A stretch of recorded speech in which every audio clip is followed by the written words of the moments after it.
Como cada semana le agradezco a Raúl Arceo que me recibe la llamada. Raúl, muy buenos días. Oye, Raúl, ¿qué opinión te merece toda la elección que pasó el domingo? Estamos hablando de Coahuila y Hidalgo, ¿no? Así es. Sí, mira, yo creo que por una parte sí es un poco de parámetro, pero por otra parte no son elecciones. Hay que tomar en cuenta que son elecciones, en el caso de Coahuila, elecciones distritales, de distritos locales, 16 distritos locales son los que estaban en juego, nada más. En el caso de Hidalgo, sí estaban en juego 84 ayuntamientos, de los cuales 32 ganó el PRI.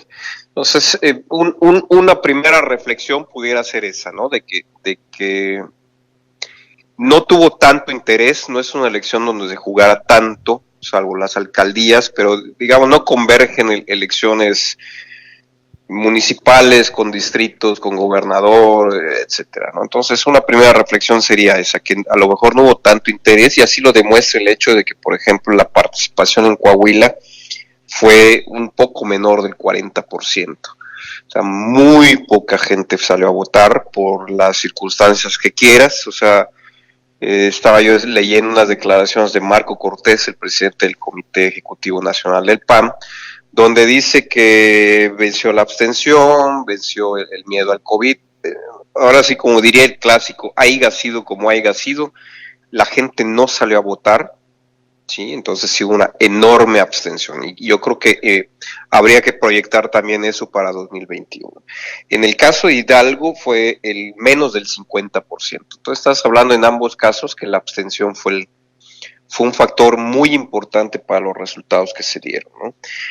Yo creo que no refleja lo que va a pasar en 2021, precisamente porque eran elecciones muy sin mucho interés, ¿sí? Sin mucho protagonismo. De hecho no hubo de hecho no hubo campaña, fueron unas elecciones inéditas en cuanto al proceso electoral.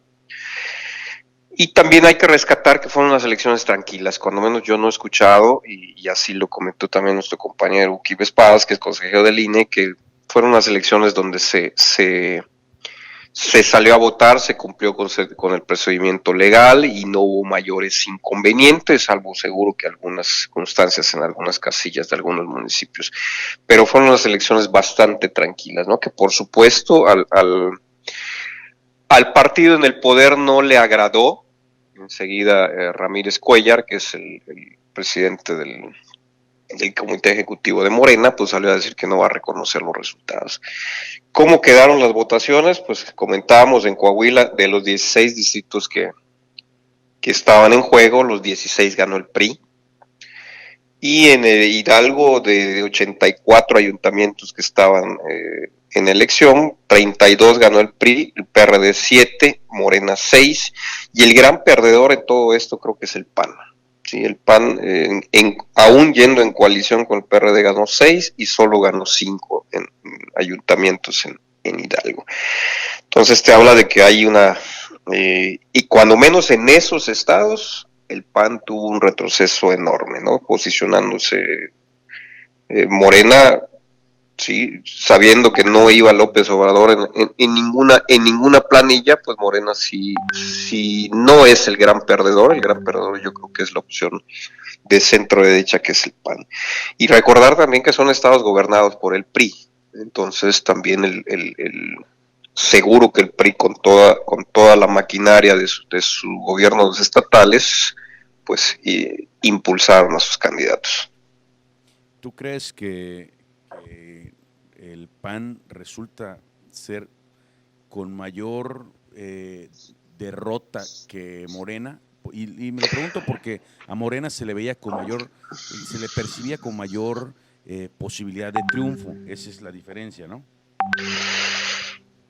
Yo creo que PAN sí es el mayor perdedor, porque incluso baja el promedio. Creo que tiene el PAN ahorita a nivel nacional es 16, ¿no? En los estados creo que llegó a tener el 10%, y te digo, en el caso de alcaldías, en el caso de Coahuila, el porcentaje de votación para el PAN creo que fue como el 10%, es mucho menor de lo que se tiene en promedio nacional. En el caso de alcaldías, 5 nada más en Hidalgo, yendo solo y 5 yendo con el PRD en alianza. Entonces sí, el gran perdedor es el PAN.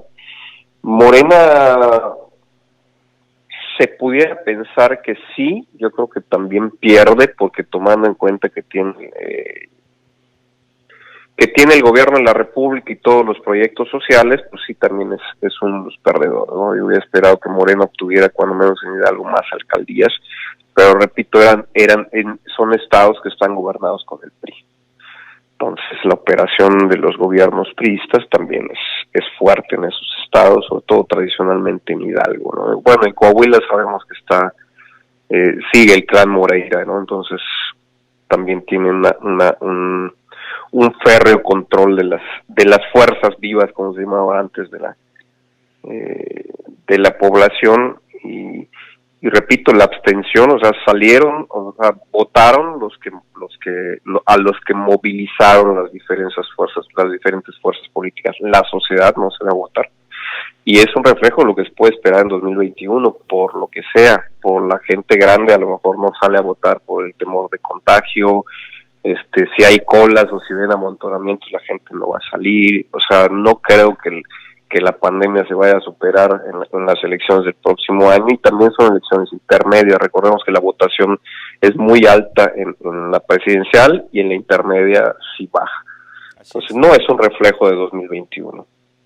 Así es. Pues te agradezco mucho, mi estimado Raúl. Nos escuchamos la siguiente semana. Claro que sí, Rodrigo. Muchas gracias. Nos vamos un corte y volvemos aquí desde Mérida.